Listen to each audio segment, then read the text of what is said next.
Hi and welcome. I'm Midnight Truth, and it's so nice to have you here tonight, wherever you are right now. Whether you're in bed, lie on the couch, or just looking for a quiet moment, I want you to know this time is for you.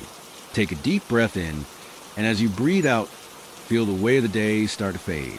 Let your mind settle, let your body relax, and let yourself simply be. There's no rush, no pressure, just this calm, quiet moment. If you like, you can close your eyes and imagine yourself in a peaceful place. Maybe it's a cozy room with soft, warm lighting. Or maybe it's under a starry sky, with a gentle breeze brushing against you. Wherever you feel safe and calm, let yourself drift there. I know many of you use these stories to fall asleep. So before we begin, make sure to like this video and subscribe to the channel. Also, where are you from and what time is it there? Tonight's story is gentle and soothing, perfect to carry you into a deep, restful sleep. So settle in, get comfortable, and let's begin. I never wanted to move into that house, but life doesn't always give you choices. After my divorce, I needed a fresh start, somewhere far from the memories, far from the quiet resentment that had seeped into my old home like a sickness. When I found the house on Oak Hollow Road, it seemed perfect, cheap, spacious, and tucked away in a quiet neighborhood. Too quiet, maybe, but at the time, I told myself that was a good thing. The first time I saw it, the house stood solemnly beneath a canopy of bare oak branches, its paint faded and almost sickly gray. The windows were dark, lifeless. The front steps sagged under my weight as I climbed them, and when I pushed open the door, the hinges let out a long, aching groan. Inside, the air smelled stale, like old wood and dust that had settled in untouched corners. The floors creaked beneath my feet, each step echoing through the hollow space. It was old but livable. That's what I kept telling myself. A fixer-upper. Nothing I couldn't handle. The first few days were uneventful. I unpacked, arranged my sparse belongings, and tried to settle into a routine. At night, I lay in bed listening to the house shift around me. Wicks expanding, pipes groaning, the occasional creak of floorboards. Old houses made noises. That's what I told myself. Then I met Mrs. Gardner. She was my next-door neighbor, an elderly woman who had probably lived in this neighborhood long before I was born.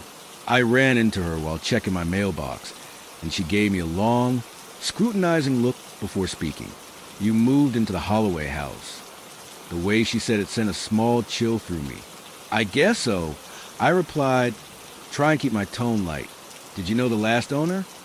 She pursed her lips, as if choosing her words carefully. "I've seen many people come and go from that house. Never stay long, though." Something about the way she said it made my skin crawl.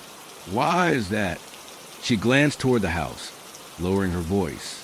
"Strange things happen there. Always have.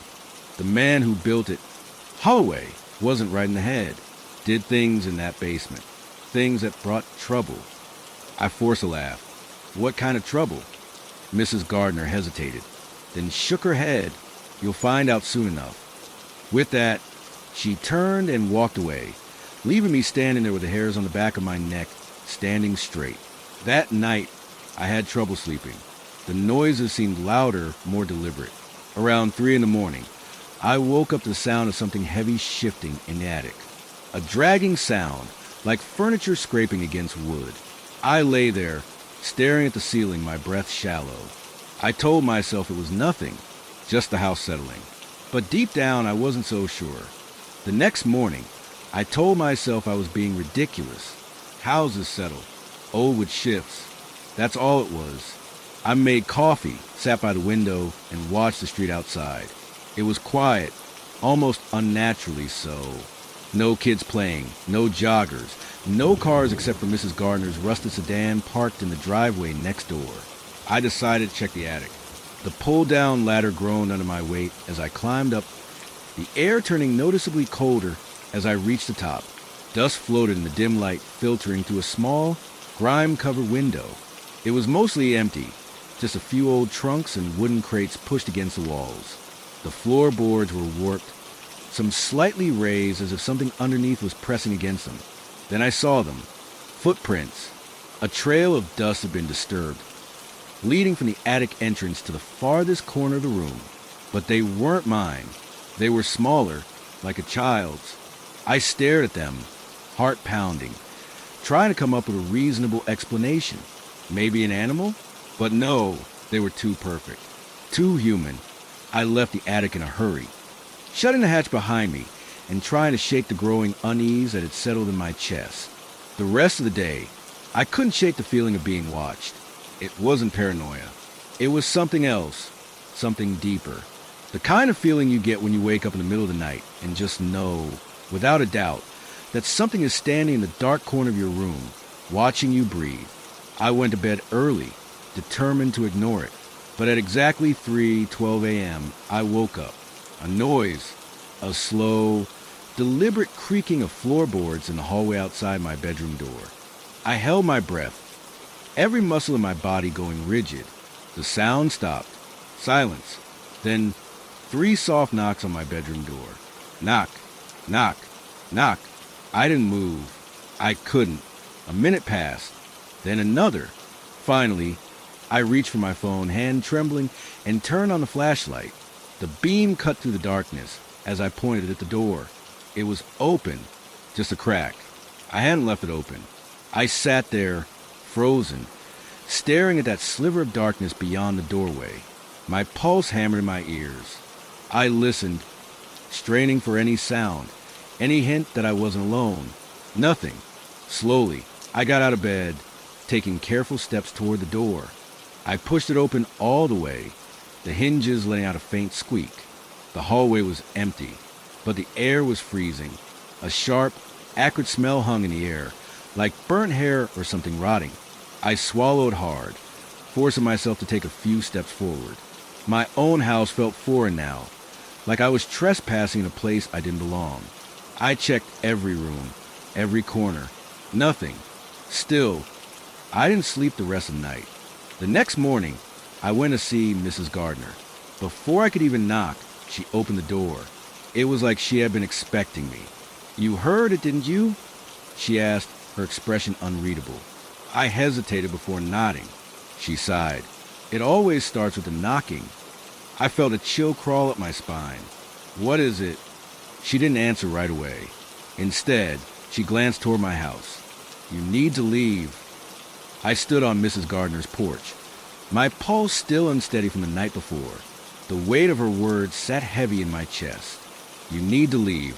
I wanted to laugh, to brush it off as some kind of over-exaggeration, but I couldn't. Not after last night. Not after those knocks. Mrs. Gardner's eyes held something I couldn't quite place. Fear, maybe, or pity. "Come inside," she said finally. Her house was a complete opposite of mine. Warm, lived in. The scent of old books and cinnamon filled the air, and the floors didn't creak underfoot like they did in my place. She led me to the kitchen, motioning for me to sit at a small wooden table while she put on a kettle. "You said it always starts with a knocking," I prompted, my voice quieter than I intended. She nodded, placing 2 mugs down. "It's not the first time someone's heard it. Won't be the last." I hesitated before asking, "What happened to the last person who lived there?" She didn't answer right away. Instead, she wrapped her hands around her cup, staring into the steam like it held some kind of answer. "His name was Adam," she said after a long pause. "Young man. Moved in about a year ago. He was fine at first, like you, but then the noises started. He told me about the footsteps, about the knocking. He said it felt like something was trying to get in." A cold shiver traced down my spine. "Get in?" She exhaled sharply, shaking her head. "Or get out. I don't know." But he wasn't himself by the end. "What do you mean?" Mrs. Gardner hesitated, then finally met my gaze. "He left in the middle of the night. Ran out of that house like something was chasing him. I saw him from my window. He was barefoot, in his pajamas, screaming about something watching him, something standing over his bed." My stomach turned. "Did he ever come back?" "No," she said. "Not for his things. Not for anything." I swallowed hard, the air in the room suddenly feeling thick, suffocating. I wanted to ask more, but a part of me didn't want the answers. Mrs. Gardner leaned in slightly. "Look, I know you probably don't believe in this sort of thing, I wouldn't either if I hadn't lived here as long as I have. But that house, it's wrong. The man who built it, Henry Holloway, was into things he shouldn't have been. I frowned. What do you mean? She hesitated again, then sighed. He was obsessed with the occult. Rituals, symbols, summoning things. People used to say he was trying to open doors to other places, that he wanted to speak to something beyond the veil. I scoffed before I could stop myself. Come on. Her expression didn't change. Laugh if you want, but I know what I've seen. I know what I've heard. I ran a hand over my face, exhaling slowly. My logical mind fought against the unease creeping in, trying to find some rational explanation for all of this. Look, I said finally, I appreciate the warning, really, but I don't have anywhere else to go. I just need to figure out what's going on. Mrs. Gardner studied me for a long moment, then shook her head. Just promise me something. I nodded slowly. If it gets worse, if you hear anything else, don't stay. I wanted to tell her I would, that I'd leave if things got out of hand. But the truth was, I didn't have that option. My savings were nearly gone. I'd signed a lease. I was stuck. So instead, I just nodded, finished my tea, and left. That night, I triple-checked that all the doors were locked before going to bed. I kept the hallway light on, even though I usually preferred sleeping in the dark. The house felt different now. Colder, heavier, as if the walls were closing in just a little more than before. I lay in bed, staring at the ceiling, listening. Silence. I let out a slow breath, try to force my body to relax. Maybe I was letting Mrs. Gardner get into my head. Maybe Adam had just been unstable, and I was feeding into the paranoia. Maybe... Knock, knock, knock, asterisk, asterisk. I bolted upright, heart slamming against my ribs. Knock, knock, knock, asterisk, asterisk. Louder this time. I reached for my phone, fumbled with a flashlight, my hands slick with sweat. I pointed it toward the door. It was wide open. I couldn't breathe. Something moved in the hallway. A shape, just beyond the reach of my light. Not quite visible, but there, the air turned ice cold. The same acrid, burnt hair scent from the night before filled my lungs. And then, a whisper, soft, close, right beside my ear. Let me in. I didn't scream. I couldn't. My body locked up, my throat closing like something unseen had wrapped its hands around it. The shadow in the hallway shifted, grew taller, closer. I slammed the door shut and scrambled backward onto my bed, clutching my phone like a lifeline. I kept the flashlight aimed at the door, my breath ragged. The knob turned. Slowly, deliberately. I held my breath, waiting, praying. Then silence. Minutes passed. Maybe hours. I never heard footsteps walking away. But when I finally gathered the courage to check, the hallway was empty. And just outside my door, in the dust-covered wooden floor, were footprints leading into my room. I didn't sleep that night. How could I after what I'd seen? After what I'd heard? The footprints in the dust hadn't just been any footprints. They were bare, the size of a grown man's, and they stopped just a few feet from my bed. They never turned around, never left. But whoever or whatever had been standing there was gone. I sat in my bed with my back against the headboard. The flashlight from my phone still clutched in my hand. The battery was nearly dead, but I couldn't bring myself to turn it off. Not when the darkness felt so much heavier than before. By the time the first light of morning crept through my bedroom window, my body ached from exhaustion, but I didn't move. Not right away. I waited, listening, trying to convince myself that maybe, just maybe, it had all been some kind of waking nightmare. Sleep deprivation, stress, anything but what my gut was telling me. When I finally worked up the nerve to get out of bed, I inched toward the door like something might lunge at me the moment I opened it. But the hallway was empty, just like it had been hours ago, except the footprints were still there. I swallowed hard, stepping around them carefully as I made my way to the bathroom. I splashed cold water on my face, gripping the edges of the sink, staring at my reflection in the mirror. My skin looked pale, my eyes sunken with exhaustion. I looked like I'd aged 10 years overnight.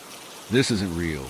I repeated it to myself like a mantra, over and over, but no matter how much I wanted to believe it, the evidence was still there. The footprints, the voice, the feeling that something had been inches away from me while I slept. I needed answers. Mrs. Gardner had mentioned the previous tenant, Adam, but she'd also said something about the man who built this house, Henry Holloway, an occultist, someone who had been obsessed with opening doors to other places. Doors to where? I grabbed my laptop and settled at the kitchen table, searching his name. It took a while to find anything. Henry Holloway wasn't exactly a household name, but after digging through old articles and records, I finally found something. Holloway had been a recluse, living in the house alone for nearly 30 years before his disappearance in the late 60s. The article didn't say much about what he did, only that neighbors had often heard strange chanting coming from inside, that the lights would flicker on and off at all hours. But the most disturbing part? His body was never found. One night, he simply vanished. The police searched the house, but there were no signs of forced entry, no evidence of a struggle. All they found was a single candle burning in the basement, and a book. The article didn't go into detail, only that the book was filled with handwritten notes about rituals, symbols, and something about summoning. But what stuck with me most was the final sentence. The book was found open to a page with one phrase written over and over in shaky handwriting. Let me in, asterisk, asterisk. My blood ran cold. I leaned back in my chair, staring at the screen, my pulse thudding in my ears. Let me in. The same words I had heard whispered in my room last night. I slammed the laptop shut, my hands trembling. This had to be a coincidence. It had to be, but deep down I knew it wasn't. A sudden knock at my front door nearly made me jump out of my skin. 3 knocks. I froze, my breath catching in my throat. I turned my head slowly, heart pounding. The knocks came again, but this time they weren't coming from the front door. They were coming from inside the house. I forced myself to stand, my legs feeling like lead as I moved toward the hallway. The sound was coming from the basement door. Knock, knock, knock. Each knock was slow, deliberate, like whoever or whatever was on the other side knew I was listening. The doorknob rattled. I staggered back, my entire body screaming at me to get out, to run. But I didn't. Instead, I reached out with shaking hand and turned the lock. The door creaked open an inch. The air that drifted out was ice cold, carrying that same sickly burnt hair smell from the night before. I swallowed hard, my mouth dry. Something moved in the darkness below. Not footsteps this time. Breathing. Slow. Ragged. Too close. I held my breath, gripping the edge of the door. Then, just as I was about to slam it shut, something whispered from the darkness below. You already let me in. I don't remember running. I don't remember grabbing my keys or my coat. All I remember is the door slamming behind me as I tore out of that house and into the street, my breath coming in short, panicked gasps. Mrs. Gardner was outside, watering her plants, and she turned at the sound of my footsteps. Her face fell. You heard it, didn't you? I could barely speak. I just nodded, my entire body trembling. She sighed, setting the watering can down. I told you, dear. I told you to leave. I shook my head, trying to catch my breath. What does it want? Her expression darkened. You. My stomach twisted. It won't stop, she continued. Not now. Not until it gets what it came for. I stared at her, heart hammering in my chest, because I already knew what she was going to say next. It wants you to open the door all the way. And deep down, I knew that if I did, I wouldn't be the one walking back out. I didn't go back inside. Not that night. Maybe not ever. After what I'd heard, what I'd felt standing at the top of those basement stairs, the thought of stepping foot in that house again made my skin crawl. But I had nowhere else to go. Mrs. Gardner must have seen the panic in my face because she sighed, shaking her head. Come inside, dear. You shouldn't be out here all night. I hesitated, my heart still racing, but the idea of being in her warm, well-lit kitchen was better than standing in the dark street. staring at the house that had just whispered to me. Her home smelled like cinnamon and old books, the kind of place that should have been comforting, but I couldn't shake the chill in my bones. She poured me tea, watching as I wrapped my hands around the mug to stop them from shaking. "I know you have questions," she said finally. I swallowed hard, my throat dry. "What is it?" She didn't answer right away. Instead, she sat down across from me, tapping her fingers against the wood of the table. "People say a lot of things about that house. That it's cursed, haunted, but no one really knows what he did in there. Henry Holloway." I said his name like a curse. She nodded. "He wasn't just some eccentric old man. He was searching for something. And when he didn't find it, he started calling out to whatever would answer." My stomach twisted. Calling out? Her expression darkened. He wanted to open doors. Real ones. Not just in his mind. But he didn't know how to close them. I thought about the footprints in the dust, the cold spots, the whispers in the dark. "What happened to him?" I asked. She exhaled sharply. "No one knows. One night he just disappeared. People say he went through one of those doors himself. Others say he let something out that shouldn't have been let out." I shuddered. "And Adam, the guy who lived there before me?" She stared down at her cup. "He ran out of that house, screaming in the middle of the night, babbling about something in the basement. He was never the same after that. He left town, never came back." My stomach felt like a pit. "You should leave too," she said, meeting my eyes. "Tonight, before it gets worse." I wanted to. God, I wanted to. But where would I go? My entire life was in that house. My clothes, my laptop, my savings. I couldn't just leave it all behind. I set the tea down, rubbing my temples. "I just need to know what I'm dealing with." Her face tightened. "You're dealing with something that doesn't want you to leave." A chill ran down my spine. She hesitated, then pushed back from the table, moving toward an old wooden bookshelf in the corner. She ran her fingers along the spines until she found what she was looking for, an old leather-bound book, thick and worn with age. She placed it in front of me. "This belonged to Henry Holloway," she said softly. I stared at it, my chest tightening. "I found it after he disappeared. Police never took it. Didn't think it was evidence. But I knew better." She slid it closer. "If you really want answers, start here. But be careful." I didn't want to touch it, but I had to. With a deep breath, I opened the book. The pages were yellowed, filled with strange symbols, scribbled notes in frantic handwriting. Most of it made no sense. But then, near the middle, I found something that made my breath catch in my throat. It was a journal entry. November 3rd, 1967. "The knocking started again last night. 3 knocks. Always 3. Asterisk, asterisk. They say that's how you know it's not human. I told myself I wouldn't answer, that I wouldn't open the door. But it's getting harder to ignore. Asterisk, asterisk. They whisper to me now. Tell me they're waiting. Tell me I already let them in. Asterisk, asterisk. I didn't. I know I didn't. Asterisk, asterisk. But they say it doesn't matter. They say the door was never mine to keep closed." My hands trembled as I turned the page. November 6th, 1967.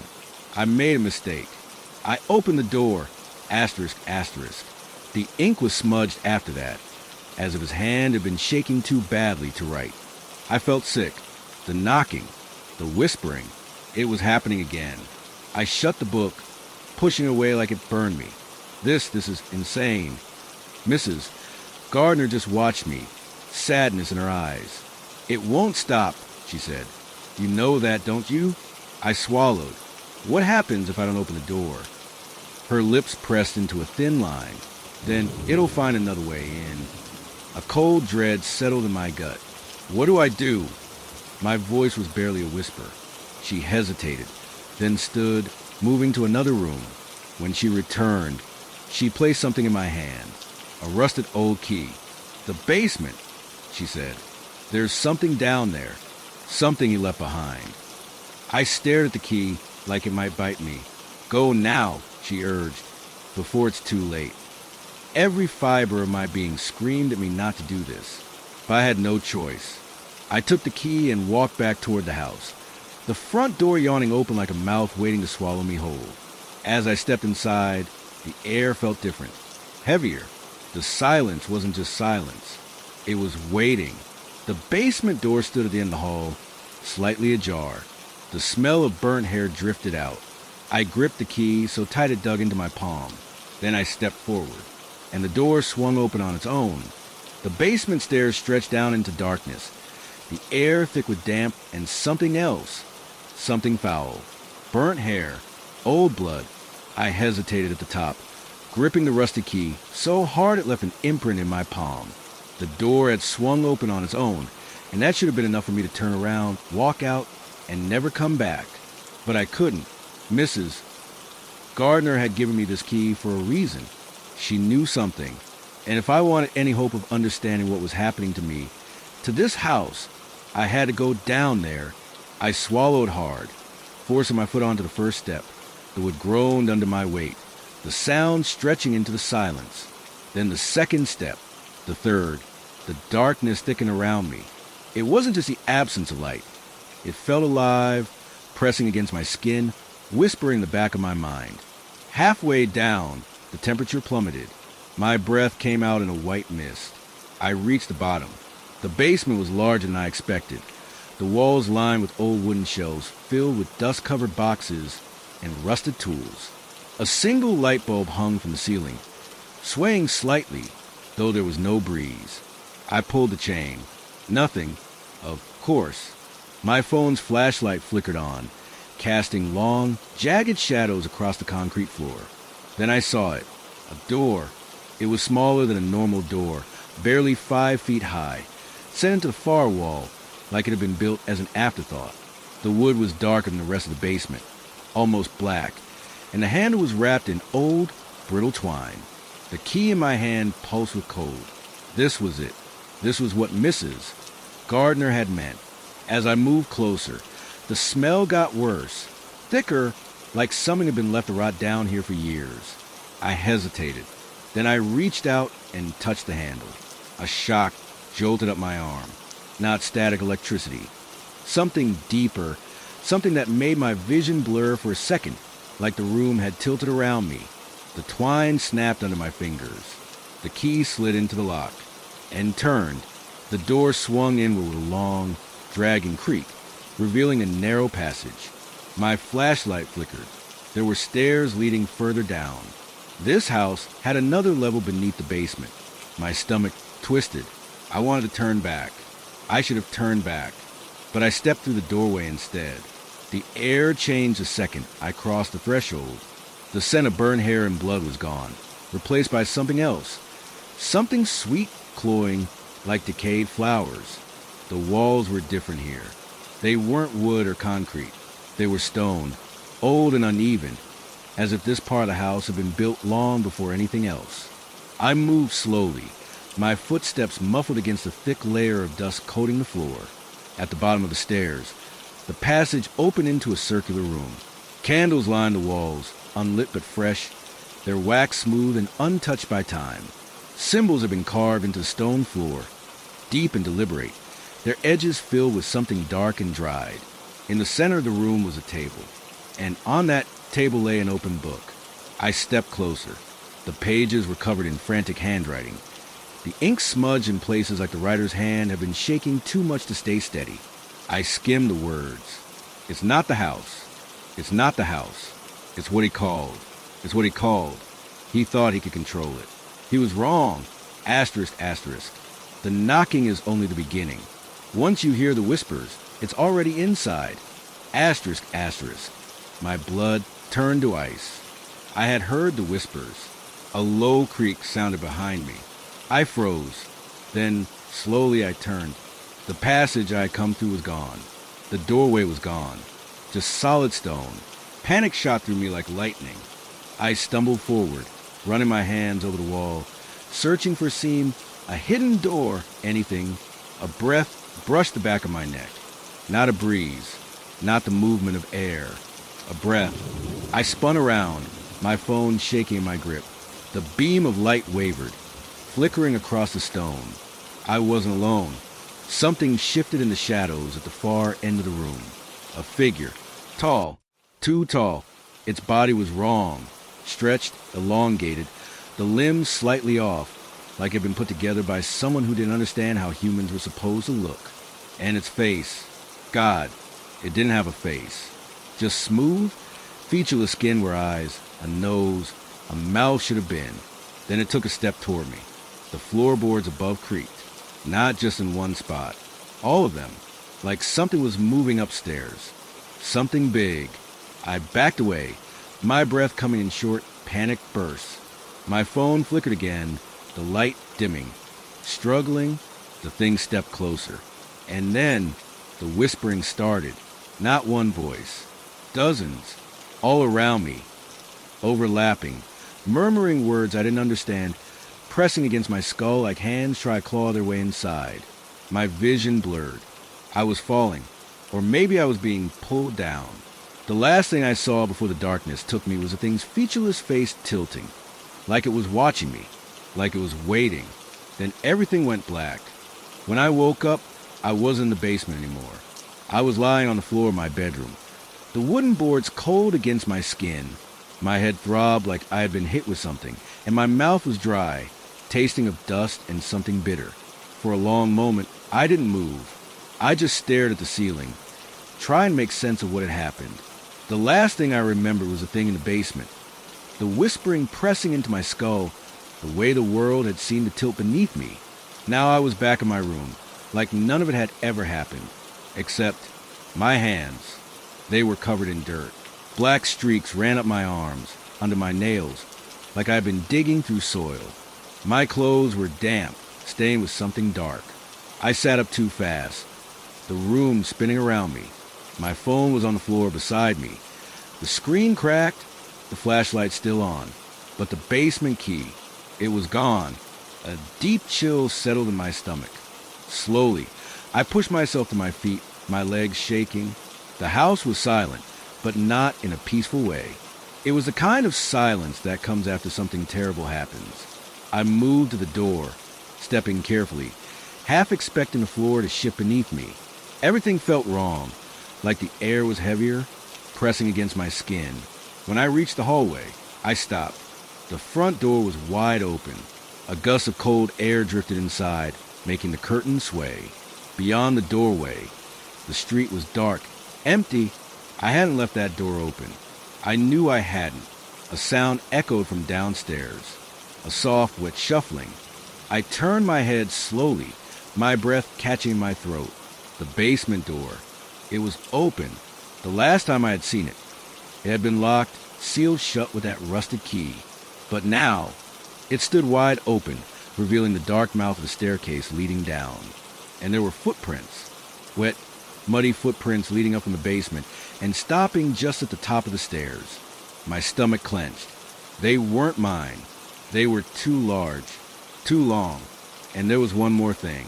Something had been dragged. A long, dark smeared trail between the footprints, stretching across the wooden floor. I took a step back, my pulse hammering in my ears. I needed to get out. I needed to leave, now. But as I turned toward the front door, I heard it. A whisper, not inside my head this time. Behind me, low and rasping, curling through the air like breath against my neck. You left the door open. I ran. I don't remember grabbing my keys. I don't remember slamming the front door behind me. All I know is that 1 second I was inside, and the next I was outside, the cold night air slamming into my skin like a slap. The street was empty, the houses dark, but I wasn't alone. The whispering followed me. I could hear it, slithering through the air, seeping into my bones. I ran faster.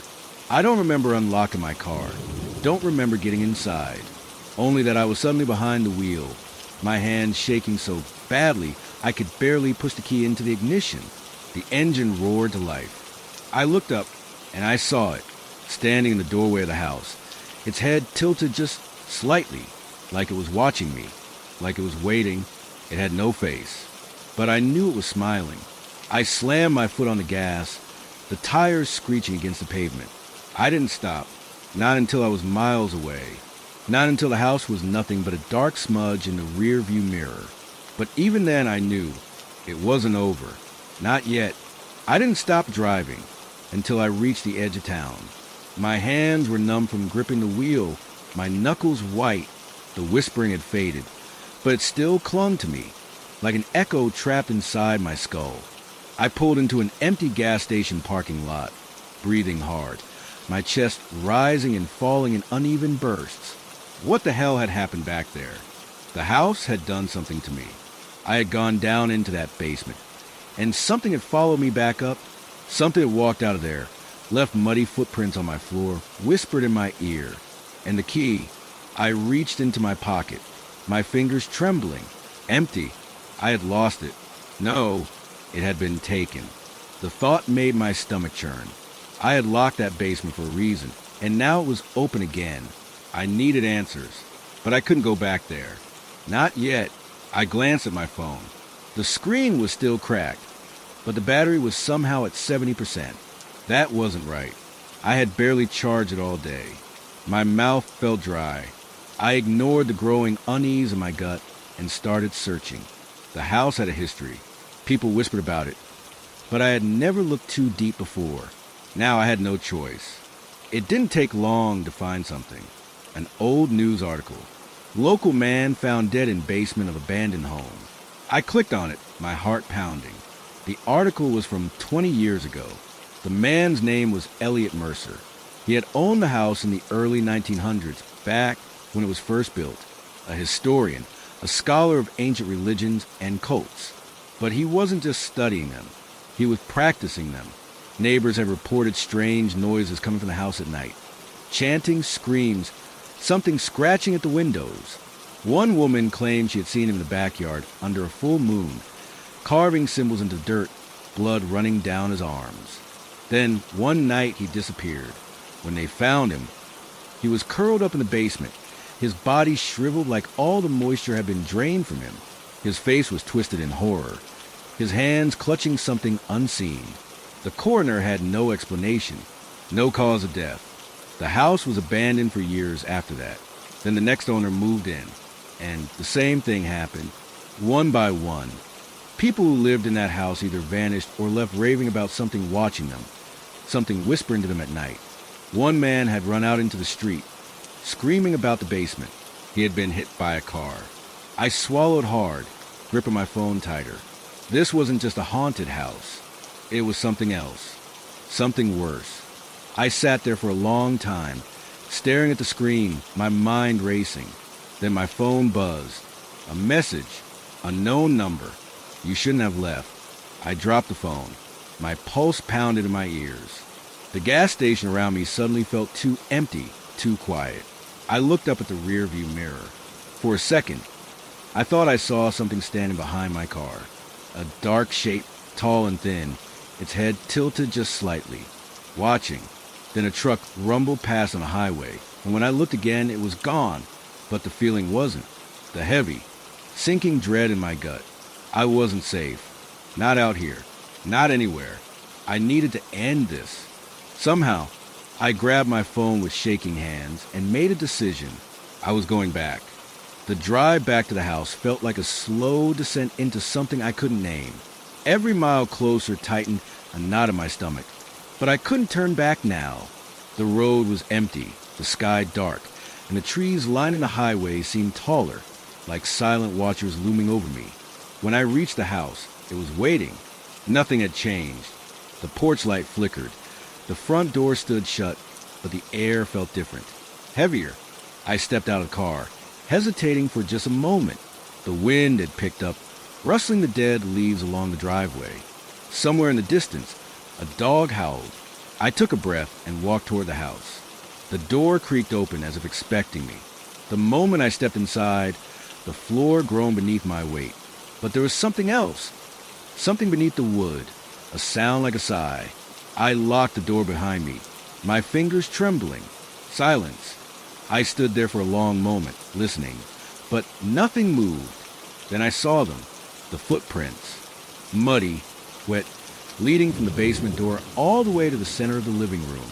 They hadn't been there when I left. My throat tightened, my pulse hammering in my ears. Slowly, I followed them, step by step. The prints stopped at the middle of the room, right where I had seen the figure standing in my dream, or whatever that had been. I swallowed hard. No turning back. I moved toward the basement door.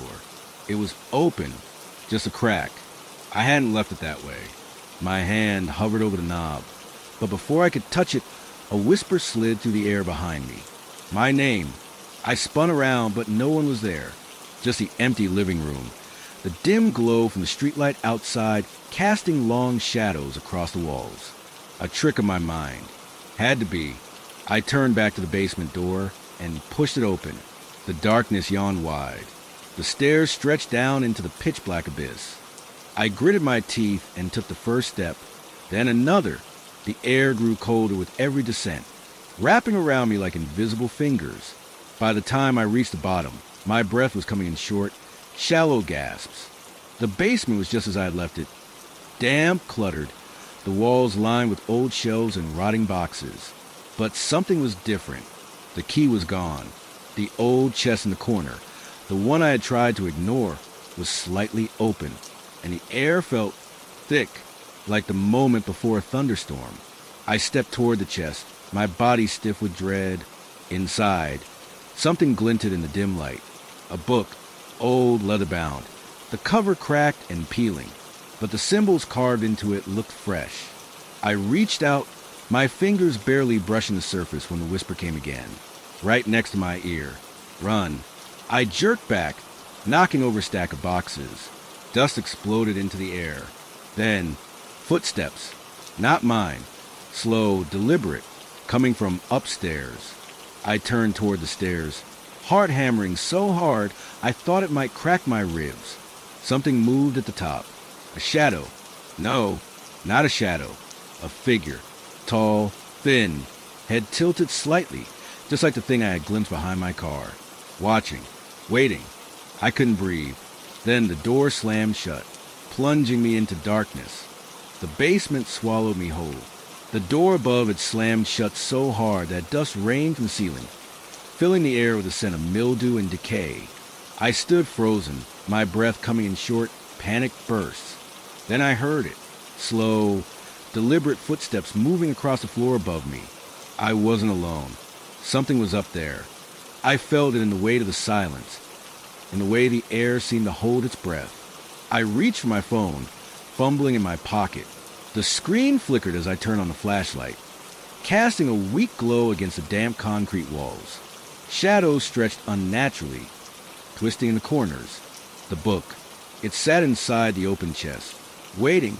I didn't want to touch it, but something deep in my gut told me I had to. My fingers trembled as I picked it up. The leather felt unnaturally warm, almost pulsing beneath my grip. The symbols on the cover weren't just carved. They were burned into the surface, blackened scars forming shapes I couldn't understand. I flipped it open. The pages were thick, yellow with age, filled with strange writing that looked almost like a language but wasn't. Then, near the middle, I found something different. A journal entry. The handwriting was frantic, uneven, as if scrawled in a rush. It watches from the dark. It moves when you are still. It knows when you are alone. I swallowed hard. A heavy thud echoed from upstairs. Something had moved. I shut the book, clutching it tightly. I needed to get out of here. But as I turned toward the stairs, something changed. The air shifted. The basement felt deeper. Wrong. I took a step forward. But the walls didn't seem to be where they had been a moment ago. It was like the room had stretched, pulling away from itself. No, not the room. Me. I wasn't where I had been. My own footsteps sounded distant, like I was walking through a tunnel instead of my own basement. Panic clawed at my throat. I bolted for the stairs, gripping the railing so hard my knuckles ached. The steps felt longer, endless. I climbed, but the door stayed impossibly far away. Then, a whisper, low, crawling through the darkness. You opened it. My chest tightened. The air grew colder. A hand, ice cold, brushed the back of my neck. I turned, swinging the flashlight wildly. Nothing, just shadows shifting against the walls. Then I saw the footprints. Not mine. Wet, muddy, leading down the stairs. But they didn't stop where I stood. They kept going, past me, into the basement, as if something had just walked by. I choked back a scream. I didn't care how far the door seemed now. I ran. My legs burned as I pushed forward, step after step, until suddenly the door was right there. I slammed into it, grabbing the handle. Locked. No. I rattled the knob, my breath coming in frantic gasps. Behind me, the whispering grew louder. Not words, just a sound. Something hungry, something waiting. I threw myself against the door. Once, twice. On the third try, it burst open. I stumbled into the hallway, slamming it shut behind me. Silence. I pressed my back against the door, shaking. The house was still. Too still. I looked up. The footprints were on the floor. But they weren't leading away from the basement anymore. They were circling me. I stood frozen at the doorway. The key misses. Beckett had given me pressing into my palm. The wind had died down outside, leaving only silence. But inside the house, the air felt thick, like something unseen had coiled itself around me, waiting. Behind me, the chair creaked again. I turned slowly, my heart hammering. The chair was still where it had been. The book still rested on the seat. Its pages spread open like someone had just rifled through them. But there was something else now. Something new. A shadow. Not mine. It stretched across the floor, long and distorted, cast by something unseen. I could feel it watching me. I stepped back, my breath coming shallow. But the moment I moved, the shadow shifted too, as if reacting to me. I needed to get out. Without thinking, I turned and slammed the door shut, locking it behind me. The key was still in my hand, its rusted metal warm from my grip. The basement. Mrs. Beckett's words echoed in my head. Not that door. The one underneath. I had spent weeks in this house, had searched every room, had walked down to that basement more times than I could count. There was no other door, unless my stomach twisted, unless it was hidden. I had to know.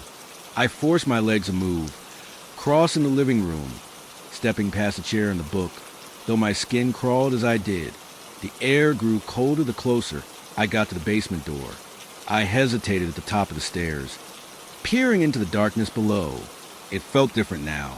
Before, the basement had been unsettling, sure, but this was something else. The blackness seemed to stretch deeper than it should have, like the stairs led down further than they had before. The key in my hand felt heavier. I took a breath and started down. Each step creaked beneath me, the sound swallowed by the thick air. The basement smelled of damp wood and something else, something stale, something that reminded me of old books and rotting paper. I reached the bottom and hesitated. Everything looked the same. The dusty concrete floor, the wooden shelves against the walls, the old furnace in the corner. But there had to be something I was missing. I ran my fingers along the brick wall, feeling for a seam, a shift, anything. Nothing. I moved the shelves, pushing them slightly. They were heavy, unmoving. But then I noticed something.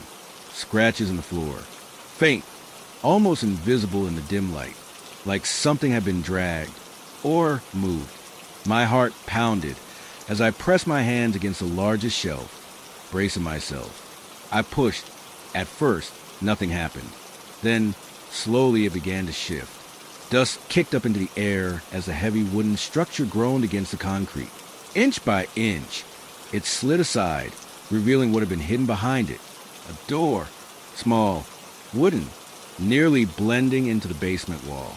But it was there, and it had a lock. My fingers trembled as I lifted the key. It slid into the keyhole perfectly. For a long moment, I just stood there, staring at it, knowing that whatever was behind this door wasn't meant to be found. The air around me felt charged, like the whole house was waiting for me to make a choice. I turned the key. The lock clicked. The door creaked open. Blackness. Not just darkness. Blackness. Thick. Unnatural. It stretched before me like an open mouth, swallowing the dim basement light. A cold breath of air slipped out, wrapping around me and with it came something else. A sound, faint, distant, but growing closer. Footsteps, coming up from the dark. I stumbled back, my pulse of thunder in my ears. Then, a whisper, low, rasping. You shouldn't have come here. The door slammed shut. The key burned in my hand. The footsteps stopped, but something was still there, waiting, behind the door, behind the walls, beneath the house. I ran, up the basement stairs, through the living room, past the chair, the book, the shadows stretching too long across the floor.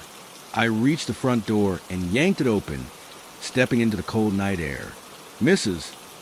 Beckett was watching from her window. Her face was pale, her eyes wide with something that might have been fear. She knew. She had always known. I turned back to the house. The windows stared back at me, dark and empty, except for one. On the second floor, where my bedroom was, a shape stood there, still, waiting, watching me. I didn't go back inside. I never would. But as I stood there, frozen on the front steps, the wind carried one last sound from inside the house, the creak of the chair, like something had just sat down, like something was getting comfortable, waiting for the next person to move in. Story 2. I never believed in ghosts. Not really. Sure, I'd heard stories, whispers of haunted houses, cursed objects, things that moved in the night. But those were just stories. That's what I told myself when I signed the lease on the old house on Ashwood Lane. It was cheap, ridiculously cheap. The kind of deal that makes you suspicious. The landlord, a frail old man named Mr. Hensley, barely looked me in the eye as he handed me the keys. Place has got some history, he muttered, rubbing his knuckles like they ached. Folks don't stay long. Never do. I should have asked why. I should have paid attention to the way his voice dropped when he said it. But I was too eager to start over. I'd been through a rough divorce, one of those ugly, drawn-out battles that leave you hollow inside. I needed a fresh start, a quiet place where I could piece myself back together. This house, with its peeling wallpaper and musty scent, felt like a step in the right direction. Moving in was uneventful. The house was old, sure, but nothing unusual. Wooden floors that creaked under my weight. Windows that rattled in the wind. The smell of damp wood and something faintly metallic lingered in the air, but I chalked it up to age. The first few nights were peaceful. I spent my evenings unpacking, getting used to the space. The neighborhood was quiet, almost too quiet. My nearest neighbor, a woman in her 60s named Mrs. Calloway, watched me from her porch as I carried boxes inside. "You be careful in there," she called out one evening. I smiled politely. "Why is that?" She hesitated, glancing toward the house like it might hear her. "Last fellow who lived there, he left in the middle of the night. Said he wasn't alone in there. Said the walls whispered to him." A chill crawled up my spine. I forced a laugh. Probably the pipes. She didn't laugh. That night, as I lay in bed, I listened. The house settled, groaning in the way old buildings do. The wind howled through unseen cracks, making the walls shudder. But no whispers, no voices. I slept soundly. For the first week, nothing happened. Then, the little things started. I'd wake up to find the kitchen chairs slightly out of place, as if someone had nudged them. My bedroom door, which I always left open, would be almost closed when I woke up. I blamed my own forgetfulness. Then came the footsteps. Soft at first, barely noticeable. A creak here, a shuffle there. I convinced myself it was the house adjusting to the cold. But one night, as I lay in bed staring at the ceiling, I heard it, a slow, deliberate step, right outside my bedroom door. I held my breath, heart hammering in my chest. Another step, closer this time, summoning every ounce of courage. I threw back the covers and lunged to the door, yanking it open. The hallway was empty. I stood there, breathless, straining to hear any movement. Nothing, just the sound of my own pulse in my ears. I told myself it was a dream. Sleep paralysis, maybe. I convinced myself of that until the next night, when I woke up to the sound of something breathing in the darkness. I didn't sleep the rest of that night. Even after the sound of breathing faded into silence, My body remained stiff with tension, every nerve on edge. I told myself it had to be my imagination. Maybe I'd been half asleep, caught in that hazy place between dreams and reality. Maybe the house settling had created a sound that only seemed like breathing. But deep down, I knew better. Morning came slow. The first light of dawn crept through my curtains, painting the room in pale gray. My exhaustion weighed on me, pressing against my skull. I forced myself out of bed, moving like a man underwater, limbs heavy and sluggish. The house felt different in the daylight, less threatening. The creaking floors, the faint smell of dust and damp wood, the way the cold air seemed to linger in certain spots. It all seemed perfectly normal now. I made coffee and sat at the kitchen table, trying to shake off the unease that had settled into my bones. The chairs were in place. The doors were as I had left them. There was no sign that anything had happened. I had almost convinced myself it was nothing until I saw the footprints. They were faint, almost imperceptible, smudges of something dark against the worn wooden floor, and they led from the hallway straight to my bedroom door. A cold weight settled in my stomach. I knelt down, running my fingers over marks. They were slightly damp, as if someone had walked barefoot across the floor with wet feet. But I had been wearing socks. I had gone to bed alone. A chill crawled up my spine as I followed the prints back down the hallway. They stopped just outside my bedroom door, exactly where I had heard the footsteps last night. I stood there for a long time, staring down at them, trying to think of a rational explanation. Maybe I had tracked something in from outside. Maybe I had spilled water and stepped in it without noticing. I wiped the footprints away with a damp rag and tried to put them out of my mind. The rest of the day passed uneventfully. I kept myself busy, cleaning, rearranging furniture, unpacking the last of my boxes. I even went out for a while, grabbed lunch at a small diner down the road, tried to enjoy the fresh air. By the time I got back to the house, I almost felt normal again. But that night, the footsteps came back. This time, I was ready. I lay in bed, eyes open, every muscle tense. The house was silent at first, nothing but the occasional groan of old wood shifting in the cold. Then, just past 2 a.m, I heard it, a single step, then another, slow, heavy, moving down the hallway. I held my breath, listening as the steps grew closer. My fingers clenched the edge of the blanket, knuckles white. Then they stopped, right outside my door. I waited, body rigid, heart hammering so hard I thought it might shake the walls. The silence stretched, thick and suffocating. And then the door creaked. It moved just an inch, a slow, agonizing scrape against wood. I couldn't breathe. I couldn't move. Then came the whisper, low, raspy, right on the other side of the door. "You're not alone." I bolted upright, lunging for the light switch, flooding the room with yellow light. The door was still, closed. The house was silent again. I sat there for what felt like hours, unable to convince myself I had imagined it. The whisper had been real. The voice had been real. But there was no one there. I left the light on the rest of the night. I didn't sleep, even with the light on.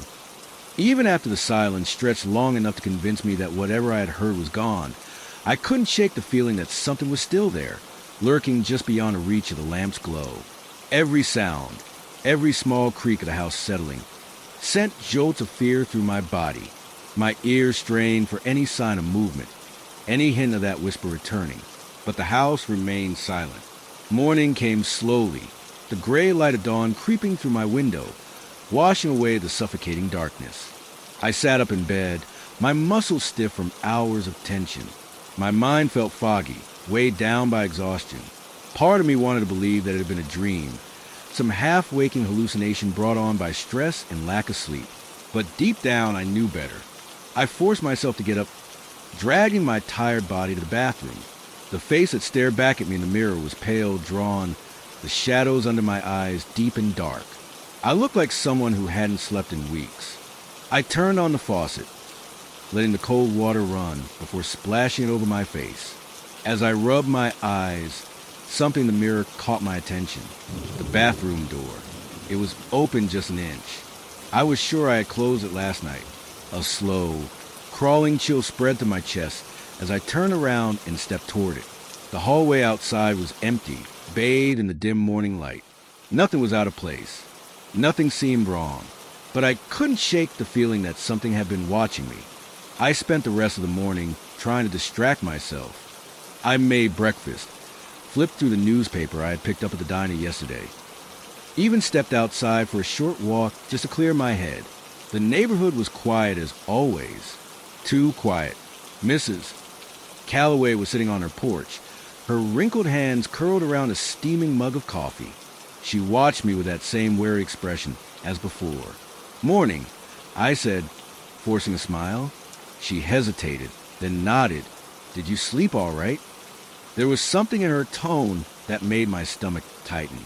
"Yeah, I lied. Just getting used to the place, I guess." Her lips pressed into a thin line. She took a slow sip of her coffee, her gaze drifting to the house behind me. "Folks who stay there never do sleep right," she murmured. I frowned. "What do you mean?" She sighed, setting her mug down on the porch railing. "That house, it's old. Older than it looks. Been standing here long, before most of these other places went up. People come and go, but they never stay. Not for long." "Why?" Her eyes flicked to mine, sharp and knowing. "You ever hear the story about the original owner?" I shook my head. She glanced around, as if checking to make sure no one else was listening, then leaned forward slightly. "His name was Elijah Mercer.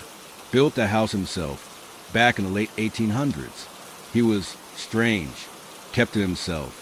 Folks around town said he was into things he shouldn't have been, dark things. Spent most of his time in that house, performing rituals, talking to spirits. They say he was trying to open a door." A cold shiver ran through me. "A door to what?" Mrs. Calloway shook her head. "No one knows, but whatever he let in, it never left." I swallowed hard, my throat dry. "There's been stories," she continued. "People seeing things that ain't there, hearing voices at night, feeling something watching them from the corners of the room. Last man who lived there, young guy, mid-30s, came running out in the middle of the night, screaming about something whispering to him through the walls. He swore he could see things moving in the shadows, things with eyes that weren't human. Packed up and left next day." My fingers curled into my palms. "So what happened to Elijah Mercer?" Mrs. Calloway's expression darkened, disappeared. "One night, he just vanished. Some say he finally succeeded in opening that door. Some say whatever he let in took him." I forced out a nervous chuckle. "You don't really believe all that, do you?" Her gaze was steady. "I believe the house ain't empty. And if you're smart, you'll leave before it decides it don't want you there anymore." I didn't have a response for that. When I got back inside, the air felt different, heavier, like the house had been listening. I pushed the conversation out of my mind, telling myself it was just an old woman's superstition. But that night, when the footsteps returned, slower and heavier than before, and my bedroom door creaked open by itself, I knew Mrs. Calloway was right. I was not alone.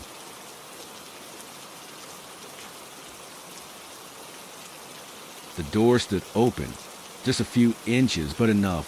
Enough to send my pulse hammering in my ears. Enough to make my skin prickle with cold dread. I had locked it.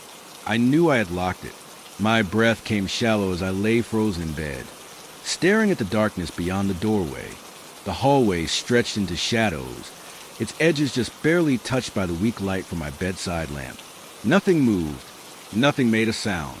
But the air was thick, dense in a way that made my lungs work harder just to pull in each breath. I forced myself to sit up, the mattress shifting beneath me. My heartbeat felt too loud, pounding against my ribs. The floor was cold when I swung my legs over the side, my toes curling against the chill. Every instinct screamed at me to stay put, to pull the blankets over my head like a child afraid of monsters. But I wasn't a child, and I wasn't going to let a draft or my own imagination turn me into one. I stood, my bare feet pressing against the old wooden floorboards. They creaked under my weight, the sound impossibly loud in the silence. Step by step, I moved toward the door. My fingers trembled as they curled around the edge of the wood. With a slow breath, I pushed it open wider. The hallway was empty, bathed in the faintest glow from the moonlight filtering through the window at the end. Everything looked normal. The same slightly faded wallpaper, the same old wooden floors. But something was wrong. The air felt charged, thick with something unseen. And then I smelled it, a scent so faint at first that I almost missed it. Damp earth, old wood, something deeper beneath it, something almost metallic. I stepped out into the hall, my skin tight with goosebumps. The house was silent. No footsteps, no whispers, but the feeling lingered, pressing it around me, watching. I moved down the hall, each step slow and cautious. The boards beneath my feet groaned softly.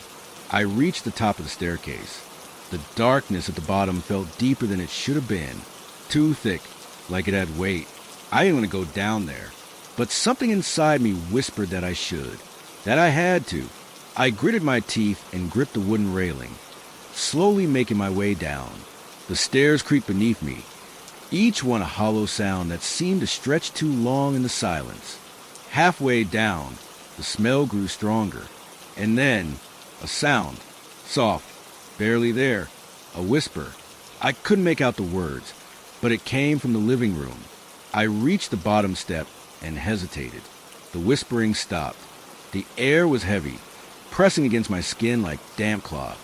I stepped forward. The living room was just as I had left it, furniture in place, the old grandfather clock in the corner ticking steadily. But something felt wrong. The armchair by the fireplace, the one I never used, was slightly turned, just a few inches, as if someone had been sitting there, watching. I swallowed, my throat dry. "Hello!" My voice barely rose above a whisper. Silence. But the feeling of being watched didn't leave. I reached out and touched the chair's armrest. The fabric was cold, colder than it should have been. My fingers twitched, pulling away quickly, and then, from somewhere upstairs, a thud, a heavy, deliberate sound. My body locked up, my breath catching. It had come from my bedroom. I turned slowly, my heart hammering against my ribs. The air in the house felt tighter, as if something had shifted. I forced my legs to move, stepping back toward the stairs. Each step felt heavier than the last, as if something was pushing against me, trying to keep me from going back up. When I reached the top, my door was open wider than before. The lamp beside my bed flickered, and then a shadow moved. Not mine, not anything that should have been there. Just for a second, just at the edge of my vision. But it was enough. Enough to make my stomach drop. Enough to make my skin crawl. I stepped into the room, my hands clenched into fists. The air was freezing. My breath curled in front of me in thin, white tendrils. The sheets on my bed were disturbed, as if someone had just gotten up. And then I heard it, right behind me, breathing, slow, shallow, too close. I turned fast, my pulse of violent thunder in my ears. Nothing, but the air was wrong, and the whisper came again, so close it might have been against my ear. "Leave." The lamp flickered again, and went out. I didn't sleep the rest of the night. I didn't go to work the next morning. I barely moved from the chair in the corner of my bedroom, where I had sat for hours, waiting for the sun to rise. My limbs were stiff, my head ached, and my throat was dry, but I couldn't bring myself to leave that spot. Even when dawn finally pushed through the windows, spilling pale light across the floor, the unease in my chest didn't lift. The house was too quiet, not in the way an empty house should be, but in a way that made my skin crawl, a kind of expectant silence, like something was waiting for me to move. Eventually, I forced myself to stand. My legs trembled slightly as I stepped toward the doorway, pausing just before crossing into the hall. I listened. Nothing, but I could still feel it. The lingering presence. The whisper that had brushed against my ear hours ago still echoed in my mind. "Leave." I ran a hand down my face, exhaling sharply. I had to get out of here, at least for a while. The air in the house felt thick, pressing against my skin as I walked down the hall. I didn't dare look at the open doors I passed. Something in me said not to. Instead, I focused straight ahead, moving quickly down the stairs. The moment I stepped outside, I inhaled deeply, filling my lungs with the crisp morning air. The weight in my chest didn't completely disappear, but the pressure eased slightly. The street was quiet, the neighborhood still waking up. I locked the door behind me. The sound of the bolt sliding into place should have been reassuring, but it wasn't. I had locked it last night too, and that hadn't stopped anything. I needed answers. Mrs. Hendricks, my elderly neighbor, had lived here for decades. She had been the one to make that offhand comment about the house's past when we first met. Something about previous tenants not lasting long. If anyone knew what had happened here, it would be her. I crossed the street and knocked on her door. It took a moment, but then I heard slow footsteps approaching. The door creaked open, and Mrs. Hendricks peered up at me, her face lined with age, but her eyes sharp with curiosity. "Oh, you look terrible, dear," she said, frowning. "Are you feeling all right?" "Not really," I admitted. "I was hoping you could tell me more about my house." Her lips pressed together, and for a moment, she didn't speak. Then, with a sigh, she stepped back. "Come in." The inside of her home was warm, filled with the scent of cinnamon and something floral. Pictures of her family lined the walls, and crochet blankets draped over furniture. It was a complete opposite my house, inviting, safe. She led me to the kitchen, where she gestured for me to sit at the small wooden table. "You want some tea?" she asked. I nodded, not trusting my voice. As she busied herself with the kettle, she finally spoke. "I was wondering when you'd come asking." A chill ran through me. "What do you mean?" She sighed again, setting a teacup in front of me before sitting down herself. "No one stays in that house long," she said, stirring her tea absently. "People come and go, always thinking it's just an old house with some quirks. But it's more than that." I swallowed, my hands tightening around the warm cup. "The last tenant," she continued, "moved out in the middle of the night. Didn't even take half his things. Just left. Before him, there was a young couple. They lasted 3 months. Before them, well, I can't even keep track anymore." My stomach twisted. "What happened to them?" Mrs. Hendricks studied me for a long moment. "They heard things," she said carefully. "Saw things. Things that shouldn't be there." My grip on the cup tightened. "Did they ever say what exactly?" I asked. She hesitated. "One man, maybe 2 tenants before you, said he woke up one night to find his bedroom door open. He swore he had locked it. When he got to close it, he heard breathing. My blood ran cold. He said it was right behind him," she continued. "But when he turned, nothing was there." I swallowed, my throat dry. Others mentioned footsteps, cold spots, shadows where there shouldn't be any. One woman claimed she felt something sit on her bed in the middle of the night. My stomach churned. Mrs. Hendricks gave me a pointed look. "Sound familiar?" I nodded slowly, my skin prickling. "But why?" I asked. "What happened there?" She sighed, staring into her tea as if the answer was swirling somewhere inside it. "The house is old," she said finally. "Older than most of the others on this street. It was built by a man named Lawrence Weaver back in the early 1900s. He was strange, kept to himself. People said he was obsessed with the occult." A shiver ran down my spine. "He did rituals," she continued, "always at night. No one ever really knew what he was trying to do, but some believed he was trying to communicate with something." My hands felt clammy. "One night, he just disappeared. No one ever found him." I exhaled shakily. "And you think—" I trailed off, not wanting to say it out loud. Mrs. Hendricks met my eyes. "I think he left something behind." A heavy silence settled between us. I forced myself to take a sip of tea, though it did nothing to ease a cold knot in my stomach. "So what do I do?" I asked finally. Mrs. Hendricks studied me for a moment before setting her cup down with a quiet clink. "If you're smart," she said, "you'll leave." The words settled in my chest like stones. But I had just moved in. I had put everything I had into this house. I couldn't just leave. Not yet. Something in me needed to know more. Something in me needed to understand. And if I don't, I asked, Mrs. Hendricks sighed, shaking her head. Then I suggest you start praying. I left her house feeling heavier than before. The street was quiet as I crossed back over, my house looming ahead. It looked different now, darker, even in the daylight, as if it knew, as if it was waiting. I hesitated at the doorstep, my keys clutched tightly in my hand. Then, with a deep breath, I unlocked the door and stepped inside. The air was colder than when I left, and from somewhere upstairs, a floorboard creaked. I stood in the doorway for a long time, barely breathing. The house was quiet now, but that single creak from upstairs lingered in my mind like an echo. I didn't want to go in.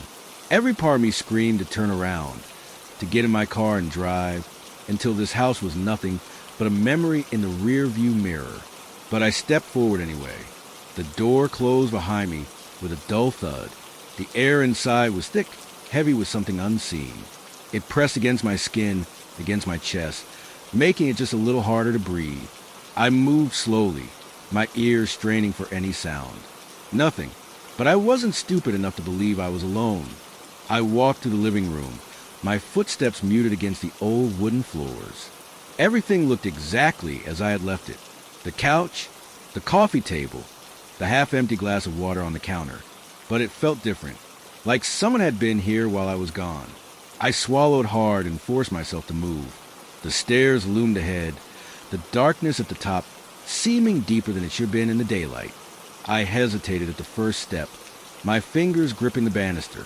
I wasn't sure what I was expecting, but I climbed. Each step creaked beneath my weight. The sound was loud in the silence, too loud. My pulse hammered in my ears as I reached the top. The hallway stretched ahead, lined with doorways leading to the bedrooms, the bathroom, the small storage closet at the end. All the doors were closed, except mine. My bedroom door was slightly open, just enough to see a sliver of the room beyond. I had closed it when I left. I was sure of it. My throat tightened. I stepped forward. The floorboards groaned under me. Then, from inside my room, another creak. I froze. It was soft, almost delicate, but it was there. Someone was inside. The air in the hallway turned frigid, cold enough that my breath came out in a thin, misty wisp. I reached for the door with a shaking hand, pushed it open. The room was empty. Nothing looked out of place. The bed was still unmade from last night. My dresser was where it had always been. The curtains still fluttered slightly from the cracked open window, but the air was wrong. It felt charged, electric, as if something had just been here. I stepped inside, my skin prickling. Then I saw it, the closet door, slightly open. My stomach dropped. I never left my closet open. My feet felt rooted to the floor, my body refusing to move, refusing to get closer. But I had to. I took a slow, shaky step forward. Then another. The air grew colder. My fingers trembled as I reached for the edge of the door. I pulled it open. Nothing. Just the same clothes hanging there, my old boxes stacked on the shelf. But the moment I stepped back, something brushed against my arm. Cold. So cold. I recoiled, heart slamming against my ribs, my breath catching in my throat. But there was nothing there. I stumbled back, nearly tripping over my own feet, my skin still burning from the icy touch. The house settled around me, silent again, but I wasn't alone. I could feel it now. Whatever was here, whatever had been moving through these rooms, was no longer hiding, and it wanted me to know. I barely slept that night. Every sound made me jolt awake, my body tense, my ears straining. I could hear things moving, soft creaks, the shift of weight on the floorboards. Sometimes it was distant at the other end of the house. Sometimes it was right outside my door. I kept the blankets pulled up to my chin, my breath shallow, my hands gripping the fabric so tightly my fingers ached. Then, sometime deep into the night, I heard it, whispering, low, almost like a breath against my ear. But the words, they weren't in English. I didn't understand them, but they slithered into my mind like something poisonous, something wrong. I squeezed my eyes shut, pressing my hands over my ears. But the whispering didn't stop. It got closer, closer, then a soft shift in the mattress. My entire body locked up. Something was on the bed with me. I could feel the weight pressing down, a slow, deliberate movement, as if whatever was had just settled in beside me. I stopped breathing. The whispering continued, right at my ear now, the breath ice cold against my skin. I wanted to run. I wanted to scream, but I couldn't move. And then, a hand, cold fingers trailing down my arm. Slow, lingering. I snapped. I bolted upright, gasping, scrambling back so fast I nearly fell off the bed. But the room was empty. Nothing. Just silence. But I knew something had been there. And it wasn't gone. It was waiting. The next morning, I packed a bag. I didn't know where I was going, but I knew I couldn't stay here. I stepped out of the house, locking the door behind me with shaking hands. But as I turned to leave, something made me stop. The window on the second floor. My bedroom window. The curtains had been open when I left. Now they were drawn, and behind them, a shadow, watching me. I drove until the gas gauge blinked red. The road stretched on endlessly, the world outside blurring together in streaks of dull color. The rising sun barely cut through the thick layer of fog that had settled over everything, as if the earth itself was trying to smother whatever had followed me. I refused to think about what I had seen in the window. I refused to let my mind wrap around the idea that it had been waiting, watching. By the time I finally stopped, my body was running on fumes. Exhaustion clung to me like a second skin, my fingers stiff from how tightly I had been gripping the wheel. I pulled into a rest stop, the empty parking lot stretching out in front of me like an abandoned wasteland. I needed a moment, just a moment to breathe. The car engine clicked softly as it cooled, the air around me eerily still. I locked the doors. I tried to sleep, but something wouldn't let me. A sound, faint, almost too quiet to notice. Tap, tap, tap. I sat up, my pulse hammering in my throat. It was coming from outside the car. I turned my head slowly, my breath shallow. The fog was thick, curling around the edges of the windshield like grasping fingers. But there, just beyond the glass, something moved. I didn't wait. I turned the key, my hand shaking so badly it nearly slipped from my grip. The engine sputtered, coughed, then roared to life. I slammed the car into drive, my tires kicking up gravel as I tore out of the lot. In the rear view mirror, the fog parted just enough for me to see it. A shadow, standing where my car had been parked. It didn't move. It didn't chase. It just watched. I drove until the sun was fully up, until the light felt real enough to anchor me. I needed to go somewhere, anywhere, but I had no idea where to start. Then I remembered the journal, the leather-bound book I had found in the house, the one filled with ramblings about rituals, doors, things slipping through cracks of reality. It had to mean something. I pulled into a diner on the outskirts of a town I didn't recognize, the neon sign flickering weakly above the entrance. Inside, the place was nearly empty, just a few truckers nursing their coffee in silence. I took a seat in the back, my hands still shaking as I pulled the journal from my bag. I flipped through the pages, scanning the uneven scrawl. One passage stood out. The house is a door. It does not belong to us. It is borrowed space, stolen from something older than we can name. The longer one stays, the more it knows you, the more it follows. My stomach twisted. I read on. I have tried to leave. I have tried to run. But it is patient. It waits. It finds you in the quiet moments, in the spaces between thought and sleep. I am never alone. None of us ever were. A chill crawled up my spine. Who had written this? And more importantly, what had happened to them? Coffee. The sudden voice nearly made me jump out of my skin. A waitress stood beside my table, her notepad poised, eyes sharp despite the early hour. Yeah, I muttered, clearing my throat. Please. She poured the coffee without another word, but as she turned to leave, she hesitated. You look like you've seen a ghost. I gave a hollow laugh. Something like that. She studied me for a long moment, then set the pot down on the table and pulled up a chair. You from around here? No, I said, just passing through. She nodded slowly. But something's following you. I froze. What? Her eyes didn't waver. I've seen that look before. People come through here sometimes, running from things they don't understand. Doesn't matter how far they go. I swallowed, my throat dry. Do they ever get away? She sighed, leaning back in her chair. Sometimes, if they figure out what it wants before it's too late. What if I don't know what it wants? She tapped a finger against the table, thoughtful. Then you need to find out. Fast. I hesitated, then pulled the journal closer. Have you ever heard of a house that's wrong? Her expression darkened. Plenty. What if it's more than just a house? Her eyes flicked to the journal, then back to me. Then you're in trouble. I let out a shaky breath. How do I stop it? She hesitated, then reached into her apron pocket and pulled out something small. A key. She placed it on the table between us. There's a place outside of town. An old library.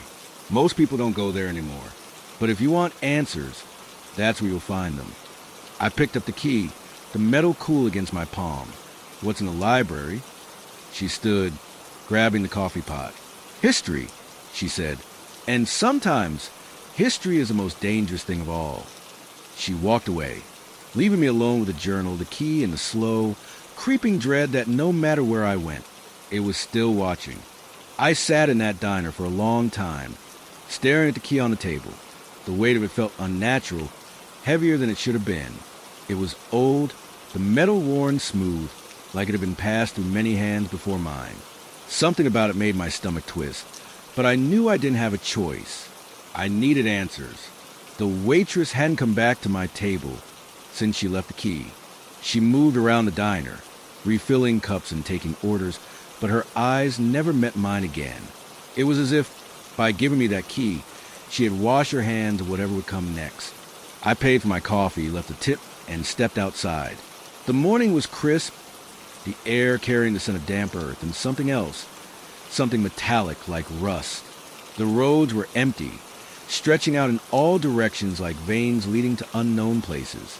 I pulled out my phone and searched for the library she had mentioned. It wasn't listed anywhere. Figures. But I still had the key. And if she was right, the library wasn't a place you found on a map. It was a place you found because something wanted you to. I drove until the town fell away behind me, swallowed by thick woods. The road turned from pavement to gravel, then from gravel to dirt. The trees pressing close on either side, their branches skeletal against the pale morning sky. I checked my phone again, no service. It was almost as if the world itself was cutting me off. After another mile, I saw it, the library. It wasn't what I expected. It wasn't some grand, forgotten building with towering shelves and dusty tomes. It was a small stone structure, half sunk into the ground, like it had been built into the earth itself. Vines crawled up the walls, choking the windows, and the wooden door looked like it hadn't been touched in years. I parked and sat for a moment, listening. Silence. Too much silence. The kind that felt unnatural, like the world was holding its breath. I stepped out of the car, the gravel crunching under my feet. The door was locked. Of course. I took the key from my pocket, my fingers trembling slightly as I slid it into the rusted lock. It turned with a reluctant click. The door swung open with a groan, the air inside rushing out to meet me. It was cold, far colder than it should have been. I stepped inside. The scent of old paper and mildew filled my lungs, but underneath it was something else, something sour. The interior was small, just a single long room lined with shelves. Dust motes hung in the air, catching in thin streams of light that pushed through the grime-covered windows. Books covered every surface, not just on the shelves, but on the floor, stacked in precarious towers. They were old, some of them ancient, their covers cracked and peeling, their pages yellow with age. But one book stood out. It was placed carefully on the center table, as if someone had left it there waiting. Unlike the others, it wasn't covered in dust. I approached slowly, my pulse pounding my ears. The leather cover was black, embossed with strange symbols I didn't recognize. I reached out, hesitating before my fingers brushed the surface. Cold, too cold. I opened it. The handwriting inside was jagged, frantic. It does not belong to us. It was never ours to claim. My breath caught in my throat. The words were almost identical to the ones in the journal from a house. I turned the page. The house is not a house. It is a wound. It is an opening. And we are the ones who keep it fed. A sharp chill crawled down my spine.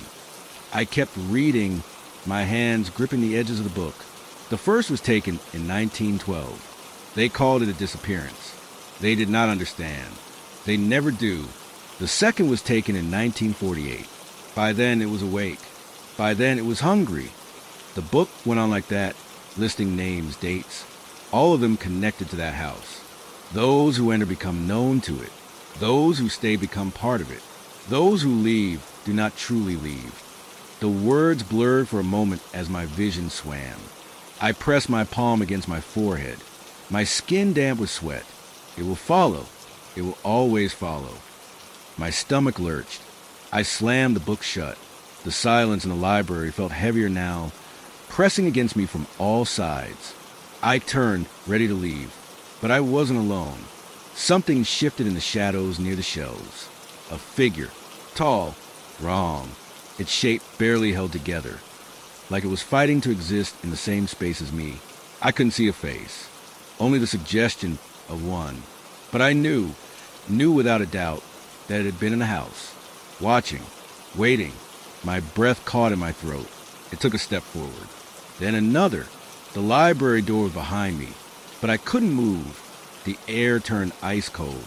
The thing tilted its head, as if listening to something I couldn't hear. Then, leave. The voice wasn't mine. It wasn't human. But the thing stopped. And then, just like that, it was gone. The air around me snapped back into place. The silence returned, empty and ringing. I turned and ran. The door slammed shut behind me as I stumbled into the daylight, gasping for breath. The key was still in my pocket, warm now, like it had absorbed something from inside. I didn't question it. I got in my car and drove. The sun was higher now, cutting through the trees, but it didn't feel like morning anymore. It felt wrong, because I knew the truth now. I had left the house, but I had never really left, and neither had it. The road stretched endlessly before me, swallowed by darkness on either side. The headlights of my car cut through the thick fog, but beyond that, the world felt unreal, distant, like I was driving through a dream, or a nightmare. My hands gripped the wheel so tightly my knuckles had gone white. I could still feel the weight of the house pressing against my back, as if it was watching me even now, even as I put miles between us. But the truth settled deep in my gut, cold and heavy. I wasn't alone. The realization came slowly, like ice creeping through my veins. At first, it was just a feeling, an awareness, an unnatural presence pressing against the edges of my mind. Then came the smell. It was faint at first, barely noticeable over the scent of my own sweat and fear. But as the minutes ticked by, it grew stronger. Damp earth, rotting wood, something deeper, something worse. My stomach twisted. I gritted my teeth and forced myself to focus on the road, but the smell only thickened, clinging to the inside of my nose, filling my lungs. Then a sound. It was subtle, just a whisper movement. So quiet I almost convinced myself I had imagined it, but my body knew the truth before my mind would accept it. Something was in the car with me. My grip on the wheel tightened further, my pulse hammering in my ears. I told myself not to look. Whatever was behind me, whatever had followed me out of that house, I knew one thing for certain. If I looked, I wouldn't be able to look away. But the weight of its presence grew heavier, suffocating, pressing against my spine, my shoulders, my throat. The air turned cold. So cold I could see my breath clouding in front of me, the windows frosting over the edges. Then the whisper. Not words. Not exactly. But something close. A breath against my ear. So near I could feel the moisture of it. You let it in. I slammed my foot on the gas, the tires screeching against the asphalt as the car lurched forward. The engine roared, but the whisper didn't stop. It grew, multiplied. Whispers from the back seat. Whispers from the floor. beneath my feet. Whispers from inside my own head. You let it in. You let it in. You let it in. My breath came in short gasps, panic clawing at my ribs. My vision blurred, my fingers numb against the wheel. Then a hand, a cold, clammy hand rested on my shoulder. I screamed. The car veered violently to the side, the tires skidding on the damp road. I yanked the wheel, heart hammering, my breath coming in ragged gulps. I didn't want to look. I couldn't look. But my eyes moved on their own, drawn to the rear-view mirror, to the thing sitting in the back seat. It wasn't human. Not anymore. It had the shape of a person, the vague outline of a face. But the features shifted, blurred, melted away only to form again. Its skin was stretched too tightly, its lips curling into something that wasn't a smile, but a mockery of one. And its eyes were black. Not just dark, empty, endless pits that pulled at something inside me, something deep and primal, something that knew this thing was not of this world. The car jolted as one of the tires hit the shoulder, sending me swerving. I tore my gaze away, gripping the wheel with everything I had, forcing the car back onto the road. I had to get out. I had to get away. But the whispers turned to laughter, low and distorted, like a broken record playing in reverse. You let it in. Then silence. The air warmed. The smell faded. I risked another glance at the mirror. The back seat was empty, but I knew better now. Empty didn't mean safe. My breath was uneven, my heart still racing as I pulled into the parking lot of a rundown motel on the outskirts of town. I couldn't go home. Not yet. Not ever. I slammed the car door shut behind me and hurried inside, ignoring the way the neon motel sign buzzed, the way the shadows seemed to stretch toward me. The man behind the counter barely looked up as I handed him cash for a room, his face washed in the flickering fluorescent lights. "Long night," he muttered, sliding the key across the counter. I just nodded, gripping the key so tightly it dug into my palm. "Room 12, he said, already turning back to his newspaper. I didn't waste time. The hallway smelled of stale cigarettes and mildew, the carpet worn and frayed. My footsteps echoed in the silence as I reached my door, fumbling with the key. When it finally clicked open, I stepped inside and locked it behind me. Twice. The room was small, barely more than a bed, a nightstand, and a bathroom. The wallpaper peeled at the edges, and a single lamp cast long, unsettling shadows against the walls. But it was a room, a place to breathe, or so I thought. I sat on the edge of the bed, running my hands through my hair, trying to steady my breath. The clock on the nightstand read 3:14 a.m. I didn't remember seeing a clock when I walked in. My stomach twisted. The air grew thick again, heavy with that same smell. Damp earth, rotting wood. A sound crept into the silence. A slow, deliberate creak, like someone shifting their weight. Right behind me. I couldn't move, couldn't breathe. The whisper came again, so close it was inside my ear, inside my bones. You let it in. Something pressed against the mattress. Something unseen. Something waiting. I bolted from the bed, my back hitting the wall, my breath coming in ragged gasps. The bed creaked again. The room was too small. There was nowhere to run, nowhere to hide. I wasn't alone, and I never would be again. I don't remember how long I stood against the wall, my breath shallow, my chest tight, my hands trembling at my sides. The air in the motel room felt thick, suffocating, pressing against me like invisible hands. The bed creaked again, slow and deliberate, as if something unseen was shifting its weight. I wanted to run. I wanted to throw open the door and bolt into the night, but my legs wouldn't move. Fear had sunk its claws deep into my bones, rooting me in place. The whisper came again, closer this time, right against my ear. You let it in. My stomach turned violently, bile rising in my throat. I squeezed my eyes shut, willing the voice away, praying that when I opened them, the room would be empty, the bed still, the air normal. But when I opened my eyes, the shadows had changed. They were longer now, stretching across the room in unnatural ways, bending where they shouldn't. The single lamp on the nightstand flickered, its weak glow barely cutting through the darkness. And then I saw it, The imprint on the bed, the sheets indented as if something was sitting there, but there was nothing there. Nothing I could see. My hands gripped the peeling wallpaper behind me, my fingers pressing against the damp, crumbling material. The entire room felt wrong, like I had stepped into a place that was no longer real, no longer safe. Then the whisper changed. It wasn't just one voice anymore.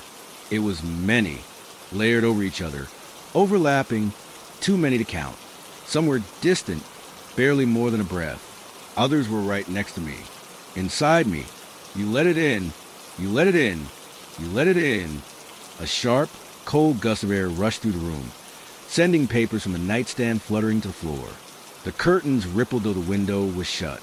The lamp flickered wildly, the light stuttering, as if struggling against something unseen. My heart pounded so hard I thought it might burst. I had to move. I had to get out. But as soon as I took a step toward the door, the temperature dropped so suddenly my breath turned to mist. My fingers, numb and shaking, reached the knob, but it wouldn't budge. Locked. I twisted it harder, yanking at it, but it was stuck in place. And then I heard it. Not a whisper this time. Not a creak, but breathing. Deep, slow, ragged breathing. Right behind me. I turned, my body moving before my mind could tell me not to. The bed was empty, but the indent was still there. And then, right before my eyes, the mattress pressed down further, the weight of something unseen shifting forward, moving toward me. My scream stuck in my throat. I slammed my shoulder against the door, twisting the knob frantically, my nails scraping against the metal. The whispers turned into laughter, low, guttural, distorted, the sound of something ancient, something wrong. Then the door flew open on its own, and I stumbled out into the dimly lit motel hallway, gasping for air. The old man at the front desk didn't even glance up as I rushed past, my pulse pounding in my ears. Outside, the night was impossibly still. The parking lot was empty, too empty. The neon sign above the motel flickered, casting long, unnatural shadows across the cracked pavement. I fumbled for my car keys, my hands shaking so badly I nearly dropped them. But just as I reached my car, I saw my reflection in the driver's side window. My heart stopped. There was something standing behind me. It was tall, too tall. Its face was blurred, shifting, twisting, never fully forming. And its hands, long, thin fingers rested lightly on my shoulders. I couldn't breathe. I turned. Nothing. Just the empty parking lot, the silent night, the buzz of the motel sign. But I knew it was still there, watching, waiting. I didn't care where I went. I just needed to drive, to put as much distance between me and that place as possible. The car roared to life, the headlights cutting to the darkness as I peeled out a lot, my foot pressing harder against the gas pedal with each passing second. But no matter how far I drove, the feeling never left. The smell never faded. The whispers never stopped. They weren't coming from the back seat anymore. They were coming from inside me. I let it in, and now it would never leave.